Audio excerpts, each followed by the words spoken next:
Mais maintenant, moi, quand j'ai arrivé ici, on m'a dit, vous recevez une Goldene Fachhochschule. Regarde, ça c'était ce qu'on m'a vendu. Et Francis Van Bogen m'a dit, tu dois changer cette Goldene Fachhochschule. C'était injuste, parce que ce n'était pas une Goldene Fachhochschule. Mais ça, c'était tel qu'on m'a présenté. On était second class citizen. Je me rappelle toujours, une des premières choses, Olaf Kubler, le président de l'époque, m'a dit, ça prendra 50 ans à l'EPFL de recruter des gens aussi bons que nous. Moi, je sortais des grandes écoles américaines. J'avais dit, moi, je ne l'aurais pas pris comme prof. Donc, voilà. Donc, et les premiers profs qu'on a fait venir ici des grandes écoles, parce que là, c'était vraiment un truc, ça, je savais qu'on pouvait faire venir, d'accord, les Dimitri Psaltis, Dean of Engineering, 20 ans de Caltech et tout, c'est eux qui ont changé l'institution. Moi, j'étais chercher les doyens, c'est eux qui l'ont changé, parce que c'est eux qui ont shaped the institution. Et là, très rapidement, si vous voulez, les classements sont arrivés à ce moment-là. Alors oui, alors on est les deux de loin dans tous les classements au top. Je dis toujours, alors si vous prenez les ERC, on a plus de ERC que eux, alors qu'on a la moitié du budget. Donc il n'y a plus de complexe de l'ETH. Voilà. Il y a deux très bonnes écoles qui fonctionnent sur des mondes différents.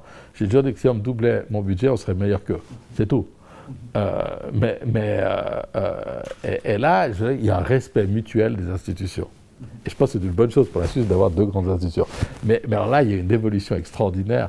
Et au fond, de cette manière, l'internationalisation, les ERC, les Human Brain, les classements, tout ça font qu'au fond, c'est undisputable. Vous ne pouvez pas le... On est là. J'ai toujours, la Suisse est un pays pour lequel j'ai beaucoup de respect, qui respecte et que son fédéralisme est quand même un élément très important et qui contribue à son succès. Maintenant, c'est aussi un pays qui respecte bien ses minorités pour autant que la minorité ne challenge pas la majorité. Et il y a peu d'endroits où quelqu'un peut challenger la minorité. Le problème de l'EPFL, c'est qu'elle est dans cette situation. Et on a américanisé, anglicisé l'école, d'accord, plus vite que... Aujourd'hui, on permet des cours en anglais en première année, tout ce qui n'est pas permis à Zurich et tout. Donc, si vous voulez, eux nous voient comme Français, alors qu'on ne l'est pas. C'est sûr. Et on est beaucoup plus américanisé qu'eux. Et dans la Schulleitung de Zurich, il n'y en a aucun qui a fait ses grades dans les grandes écoles américaines. Nous, parce qu'eux sont considérés comme une école allemande. Très appréciée. Hein. Nous, alors maintenant, ça a changé. Hein. Depuis 4-5 ans, on est vu comme la grande école francophone, à cause des rankings, des machins. Maintenant, les meilleurs Français qui arrivent ici. Mais quand nous avons fait notre formation, nous, on est partis aux États-Unis. Et comme on ne peut pas rentrer, il y a eu deux possibilités d'aller à Lausanne et Genève, on est resté dans les écoles américaines.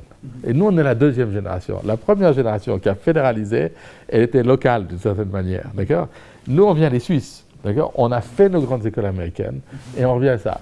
Le complexe du minoritaire, de la langue, du truc a disparu. L'anglais devient prioritaire. De ne pas savoir l'allemand, ça a peu d'impact. D'accord ? Et puis maintenant, le français. Alors, les MOOC arrivent. Je me rappelle toujours d'un moment où là, j'ai dit, voilà, alors, on regarde le marché de la germanophonie, puis on regarde le marché de la francophonie. D'accord ? Aujourd'hui, on est majoritaire en francophonie. C'est-à-dire, utiliser le français et l'anglais, c'est des choses qui font du sens lorsque l'information devient globale. D'accord ? Donc, c'est vrai, il y a une sorte d'échappement, d'accord, du fait de la globalisation. J'ai toujours dit que l'EPFL, c'était une école idéale pour la globalisation. Elle était préparée pour la globalisation. Alors que paradoxalement, Zurich moins. Et c'est ce qui nous aide énormément.